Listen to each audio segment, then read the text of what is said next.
태정태세 문단세 이 5글자는 우리에게 너무나 익숙한 조선 왕들의 이름이죠. 하지만 이 평범한 호칭 속에 숨겨진 피비린내 나는 권력 다툼과 가슴 아픈 운명에 대해서는 우리가 얼마나 깊이 들여다보고 있을까요? 조선의 찬란한 문화가 꽃피웠던 세종대왕의 평화로운 시대가 저물자마자 불과 10년도 채 되지 않아 왕의 자리는 붉은 피로 얼룩지고 어린 왕은 비참한 종말을 맞이했습니다. 과연 무엇이, 어떤 이유로 그렇게 짧은 시간 안에 조선이라는 나라를 통째로 뒤흔들었을까요? 오늘 우리는 그 충격적인 진실을 파헤쳐 보려 합니다. 이 이야기는 단순히 왕들의 연대기를 읊은 것이 아닙니다.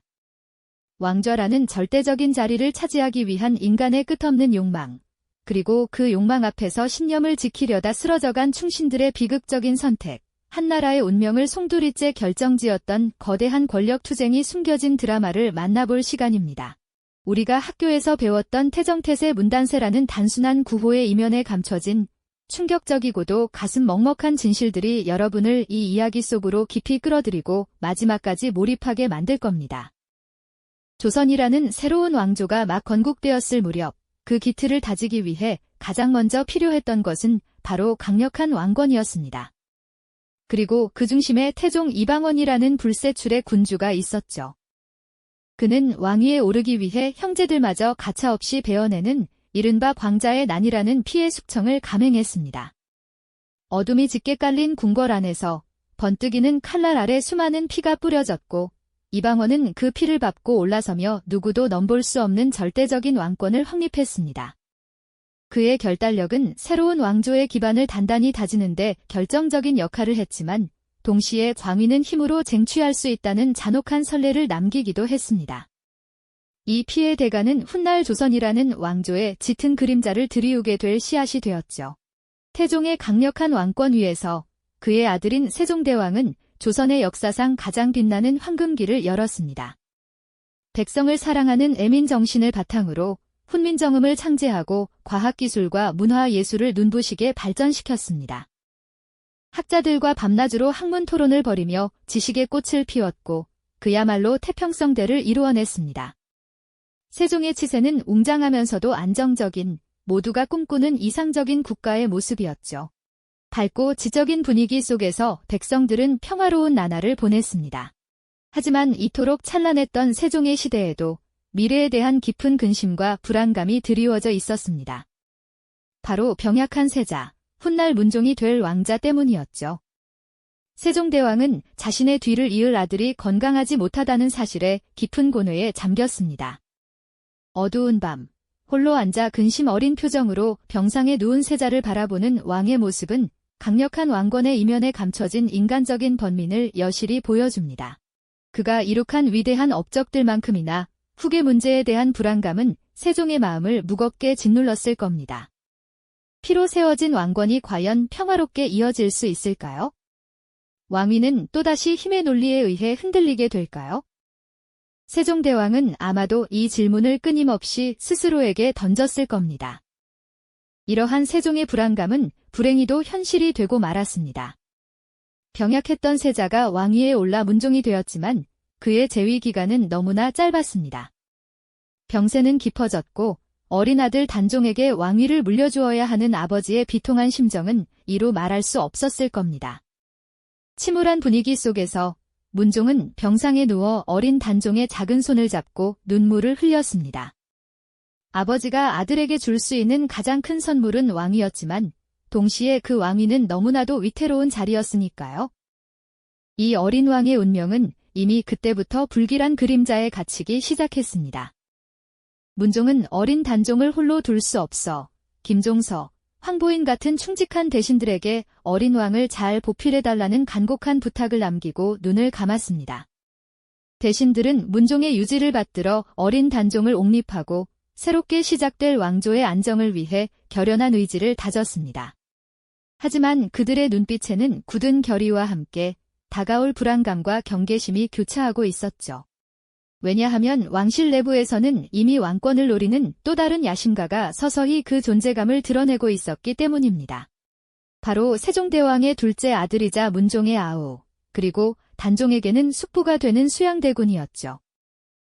수양대군은 조용히, 그러나 은밀하게 자신의 세력을 키워나가고 있었습니다. 어두운 실루엣 속에서 무사들을 모으고 책략을 꾸미는 그의 눈빛에는 왕좌를 향한 뜨거운 야망이 이글거리고 있었죠.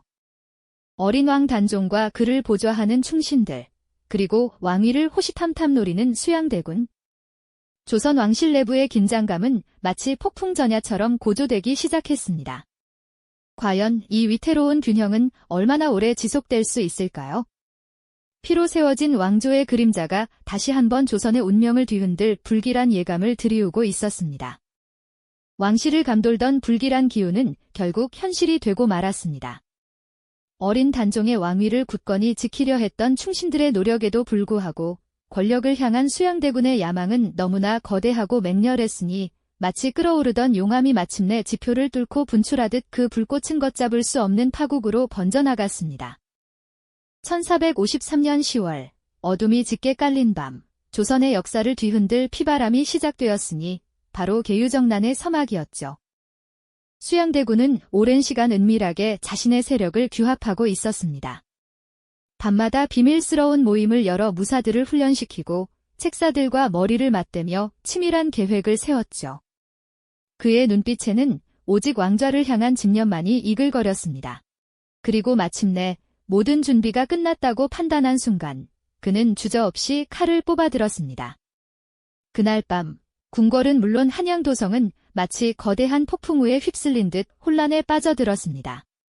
가장 먼저 칼끝이 향한 곳은 어린 단종을 보필하던 핵심 대신들이었습니다. 영의정 황보인과 좌의정 김종선은 단종에게 든든한 버팀목이자 조선의 기둥과도 같은 존재들이었죠. 수양대군은 병사들을 이끌고 김종서의 집으로 들이닥쳤습니다. 평화로운 잠에 빠져있던 노대신에게 닥친 비극은 너무나 갑작스럽고 잔혹했습니다. 조선의 큰 별이 속절없이 지고 만 순간이었죠. 이어 황보인 역시 피할 수 없는 운명을 맞이했습니다. 충직한 신하들의 붉은 피가 차가운 땅을 적시며 왕실의 기둥들이 하나둘씩 무참히 쓰러져 갔습니다. 이 잔혹한 숙청은 단 하루 만에 끝난 것이 아니었습니다. 수양대군은 자신의 권력에 걸림돌이 될 만한 모든 세력을 무자비하게 제거해 나갔습니다. 궁궐 안팎은 공포와 비명으로 가득했고 수많은 사람이 영모죄라는 명목 아래 무참히 희생되었습니다. 마치 거대한 톱니바퀴가 돌아가듯 피를 부르는 숙청의 칼날은 멈출 줄을 몰랐습니다. 이로써 단종을 지지하던 세력은 뿌리째 흔들리고 수양대군은 순식간에 조선의 실권을 장악하게 되었죠. 어린 단종은 이 모든 상황을 그저 망연자실한 채 지켜볼 수밖에 없었습니다. 12살의 어린 왕에게는 너무나 가혹하고 감당하기 힘든 현실이었죠. 든든했던 신하들은 피바람 속에 사라지고 믿었던 숙부는 칼을 겨누고 있었습니다. 결국 단종은 왕의 자리에서 물러나라는 압박을 받게 됩니다. 화려했던 용포는 벗겨지고 왕을 상징하던 옥새는 강제로 빼앗겼습니다. 왕좌에서 끌려 내려온 어린 왕의 모습은 보는 이들의 마음을 찢어지게 만들었을 겁니다. 그 후 단종은 상왕으로 물러났다가 이내 노산군으로 강등되어 영월로 유배를 떠나게 됩니다. 한때 조선의 왕이었던 어린 소녀는 이제 아무것도 없는 나약한 존재로 눈물과 함께 쓸쓸한 유배길에 올랐습니다. 겹겹이 쌓인 눈밭 위를 걷는 그의 작은 발자국은 마치 조선 왕실의 비극적인 그림자를 고스란히 담고 있는 듯했죠. 차가운 바람이 휘몰아치는 겨울날 텅 빈 궁궐을 뒤로하고 떠나는 단종의 뒷모습은 그 자체로 한 시대의 비극적인 종말을 알리는 듯했습니다. 수양대군은 이처럼 피로 얼룩진 과정을 거쳐 마침내 권력의 정점에 섰습니다. 그는 왕위를 찬탈한 자라는 오명을 뒤집었었지만 동시에 강력한 카리스마로 새로운 시대를 열 준비를 마쳤습니다. 하지만 그가 앉은 왕좌는 수많은 피와 눈물을 대가로 얻은 것이었죠. 과연 이 피의 대가는 조선 500년 역사에 어떤 지울 수 없는 흔적을 남기게 될까요? 왕위는 새로운 주인을 맞이했지만 그 왕좌에 드리운 그림자는 더욱 짙게 드리워졌습니다. 왕위는 새로운 주인을 맞이했지만 그 왕좌에 드리운 그림자는 더욱 짙게 드리워졌습니다. 수양대군은 마침내 조선의 7번째 임금, 세조가 되었죠. 그는 피로 얼룩진 과정을 거쳐 권력의 정점에 섰지만 단순히 왕좌를 차지하는 것에 멈추지 않았습니다. 강력한 카리스마와 뛰어난 통치력으로 어지러웠던 조선의 기틀을 다지고자 했어요. 과거 태종 이방원이 그러했듯 세조 역시 혼란스러운 시대를 평정하고 왕권을 강화하는 데 모든 역량을 쏟아부었죠. 그가 펼친 정책들은 조선의 행정체제를 더욱 견고하게 만들고 국방력을 강화하며 경국대전 편찬의 기틀을 마련하는 등 분명 역사에 길이 남을 업적들이었습니다. 하지만 그가 앉은 왕좌는 수많은 피와 눈물을 대가로 얻은 것이었음을 결코 잊을 수 없을 겁니다.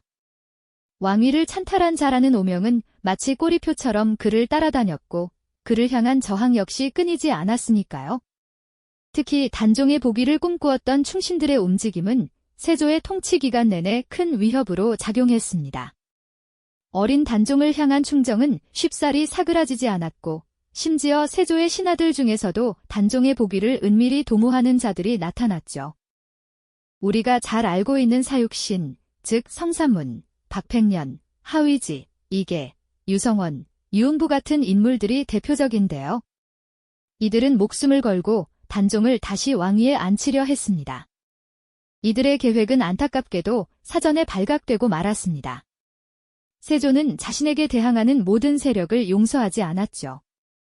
단종 복위운동에 가담했던 수많은 충신들이 잔혹하게 처형되었고 그들의 가족들까지도 연좌제로 처벌받는 비극을 겪어야 했습니다. 사육신은 물론 이들의 뜻에 동조했던 수많은 사람들이 피를 흘리며 역사의 뒤안길로 사라졌습니다. 이처럼 세조는 왕권을 확립하기 위해 또다시 피바람을 일으켰고 이는 그가 이룩한 업적만큼이나 깊은 상처를 조선 역사에 남기게 됩니다. 왕위 찬탈의 대가는 이처럼 끊임없는 숙청과 피해 반복으로 이어졌던 것이죠. 세조는 강력한 군주로서 조선의 기틀을 다졌지만 동시에 그가 남긴 피해 왕위라는 꼬리표는 후대 왕들에게도 지울 수 없는 부담으로 작용했습니다. 왕위에 오르는 과정에서 치러진 잔혹한 대가는 왕실의 정통성에 대한 의문을 남겼고 이는 훗날 여러 정치적 갈등의 씨앗이 되기도 했습니다. 태종 이방원이 형제들의 피를 밟고 왕위에 올랐을 때도 그러했지만 세조의 왕위 찬탈은 그보다 더 직접적으로 어린 조카의 왕위를 빼앗은 것이었기에 그 파장은 더욱 컸습니다. 역사는 승자의 기록이라고들 하지만 세조의 통치 기간 동안 흘려진 피와 눈물은 결코 지워지지 않는 그림자를 드리웠습니다. 왕좌에 앉은 세조는 말년에 이르러 피부병으로 고통받았다고 전해집니다. 이를 두고 일각에서는 그가 저지른 피해 대가, 즉 업보라는 이야기도 전해지곤 하죠. 물론 이는 과학적으로 증명할 수 없는 민간의 이야기일 뿐입니다만 그만큼 세조의 왕위 찬탈이 당시 사람들에게 얼마나 큰 충격과 비극으로 다가왔는지를 짐작하게 하는 대목이 아닐까 싶습니다. 한때 왕의 자리에 있었던 어린 단종은 결국 영월에서 비극적인 최후를 맞이하게 됩니다. 그의 죽음은 세조의 왕권을 더욱 공고히 하는 계기가 되었지만 동시에 세조의 마음속에는 평생 지울 수 없는 짐으로 남았을지도 모른다는 상상을 해보게 됩니다. 결국 세조는 강력한 카리스마로 새로운 시대를 열었지만 그가 이룩한 모든 업적의 이면에는 피로 얼룩진 왕위 찬탈의 대가가 항상 따라다녔습니다. 왕좌는 결코 비어있지 않았고 그 자리를 차지하기 위한 인간의 욕망은 언제나 피를 부른다는 냉혹한 진실을 역사는 우리에게 가르쳐주고 있는 것이죠. 피로 다져진 왕권은 과연 조선 500년 역사에 어떤 지울 수 없는 흔적을 남기게 될까요? 이 잔혹한 드라마가 후대 조선 왕들에게 어떤 숙명적인 과제를 안겨주었을지 우리는 이제 더 깊이 들여다볼 차례입니다. 이전 이야기에서 우리는 세조가 피로 얼룩진 왕좌에 앉았지만 그 피의 대가가 평생 그를 따라다녔다는 점을 짚어보았죠. 이제 왕위에 오른 세조는 단순히 권력을 쟁취하는 데 그치지 않았습니다. 그는 강력한 카리스마와 비상한 통치력을 바탕으로 혼란에 빠졌던 조선을 뿌리부터 다잡으려는 의지를 드러냈습니다. 세조는 재위 기간 동안 의정부의 권한을 대폭 축소하고 왕에게 모든 권한을 집중시키는 육조직계제를 다시 부활시켰습니다. 이는 마치 조선 초기 태종 이방원이 그러했던 것처럼 왕권 중심의 강력한 국가 통치체제를 확립하여 흔들림 없는 기반을 다지려는 목적이었습니다. 어지러웠던 국정을 안정시키고 무너진 사법체계를 바로잡으며 백성들의 삶을 개선하기 위한 다양한 개혁 정책들을 과감하게 추진해 나갔습니다. 실제로 법전인 경국대전의 편찬을 시작하고 국방력을 강화하기 위한 군사제도를 새롭게 정비하는 등 조선의 기틀을 튼튼히 하는 데 실로 많은 노력을 기울였답니다. 그러나 왕좌를 피로 물들인 대가는 결코 가볍지 않았습니다.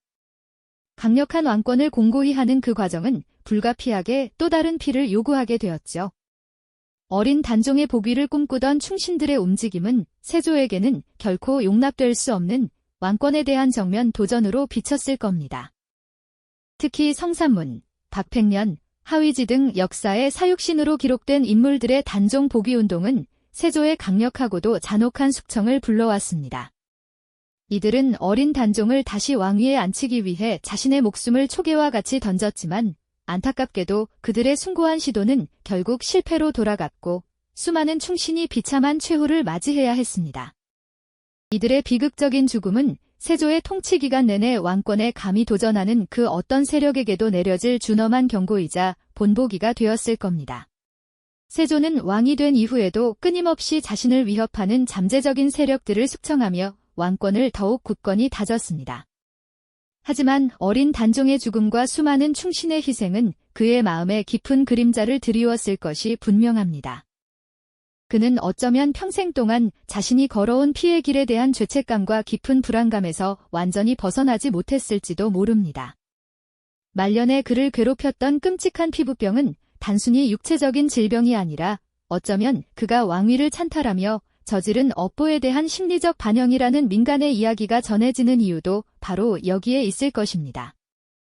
절대 권력을 손에 넣었지만 그 대가로 영혼에 지울 수 없는 깊은 상처를 얻게 된 것이죠. 왕관의 무게는 단순히 금과 보석의 무게가 아니었을 겁니다. 세조가 이룩한 업적들은 분명 조선이라는 나라의 기틀을 튼튼히 하고 국가의 안정을 가져왔습니다. 하지만 그 모든 성취와 번영의 이면에는 피로 얼룩진 왕위 찬탈의 역사가 그림자처럼 늘 따라다녔습니다. 그의 왕위는 피로 세워진 왕권이라는 지울 수 없는 꼬리표를 영원히 달게 만들었고 이는 후대 조선 왕들에게도 지대한 영향을 미칠 수밖에 없었습니다.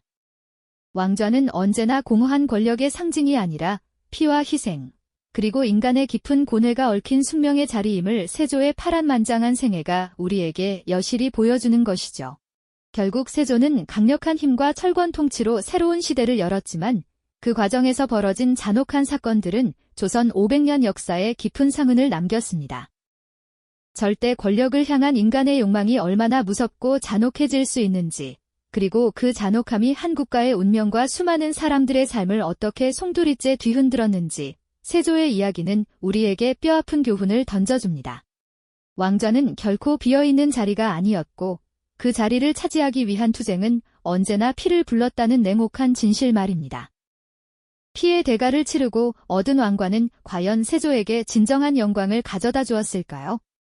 어쩌면 그는 평생 그 왕관의 무게와 핏빛 흔적에 시달리며 고뇌했을지도 모릅니다.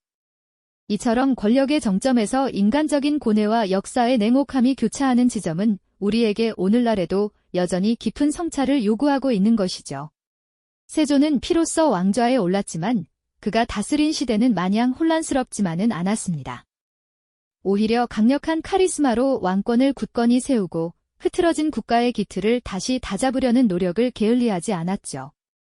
병권과 재정을 통합하며 국방력을 강화했고 법전을 정비하는 등 통치체제를 확립하여 조선이라는 나라를 더욱 견고하게 만들었습니다. 마치 거대한 바위에 뿌리 내린 나무처럼 흔들림 없는 왕조의 모습을 보여주고자 했던 것 같습니다. 하지만 그 모든 강력한 통치 속에서도 그의 왕위가 피의 대가를 치른 자리라는 냉혹한 진실은 결코 지워지지 않았습니다. 왕위에 오른 후에도 세조는 끊임없는 반발에 직면해야 했습니다.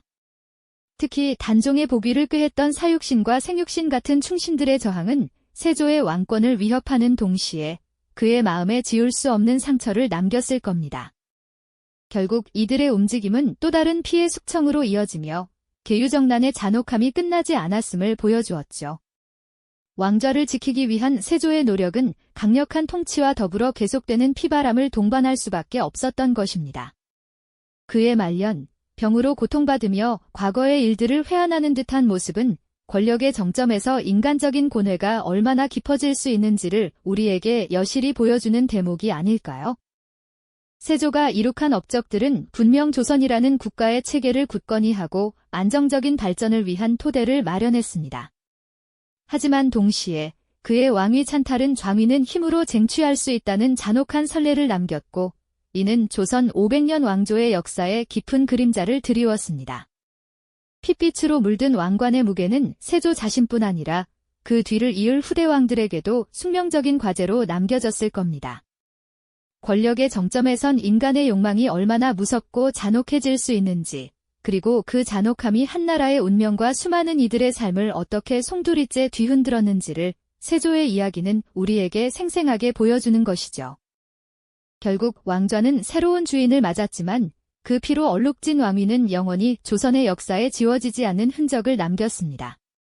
어린 단종의 비극적인 최후와 왕위에 오르기 위해 모든 것을 희생했던 수양대군, 훗날 세조의 파란만장한 삶은 단순히 과거의 이야기가 아닙니다. 절대 권력을 향한 인간의 욕망이 얼마나 잔혹해질 수 있는지, 그리고 그 잔혹함이 한 국가의 운명과 수많은 개인의 삶을 어떻게 송두리째 뒤흔드는지에 대한 깊은 충격과 연민, 그리고 역사적 성찰을 우리에게 안겨주죠. 왕좌는 결코 비어있는 자리가 아니었고, 그 자리를 차지하기 위한 투쟁은 언제나 피를 불렀다는 냉혹한 진실 말입니다. 태정태세 문단세로 이어지는 조선 초 왕들의 이야기는 단순한 과거의 연대기가 아닙니다. 권력을 향한 인간의 탐욕, 그리고 그 탐욕 앞에서 신념을 지키려다 쓰러져간 이들의 숭고한 희생, 나아가 한나라의 기틀을 다지는 과정에서 벌어진 어두운 이면을 통해 우리는 오늘날에도 여전히 반복되는 권력의 본질과 인간 사회의 복잡한 역학관계를 되짚어볼 수 있습니다. 역사는 흔히 승자의 기록이라고들 하지만 그 이면에 숨겨진 패자들의 비극과 그림자는 결코 잊혀지지 않으며 오히려 더 깊은 울림을 남기곤 하는 것이죠. 이 잔혹하면서도 드라마틱한 역사의 한 페이지는 후대 조선 왕들에게 어떤 숙명적인 과제를 안겨주었을까요? 다음 이야기에서는 세조가 피로 다진 강력한 왕권을 바탕으로 어떻게 새로운 조선의 기틀을 더욱 공고히 다져나갔는지, 그리고 그의 아들 예종과 그 뒤를 이은 성종대에 이르러 조선은 또 어떤 변화와 안정의 시기를 맞이하게 되는지, 그 깊은 이야기 속으로 더 자세히 들어가 보겠습니다. 이 영상이 도움이 되셨다면 좋아요와 구독 부탁드립니다. 여러분의 응원이 제게 큰 힘이 됩니다. 다음 영상에서도 더 유용한 정보를 공유하겠습니다. 감사합니다.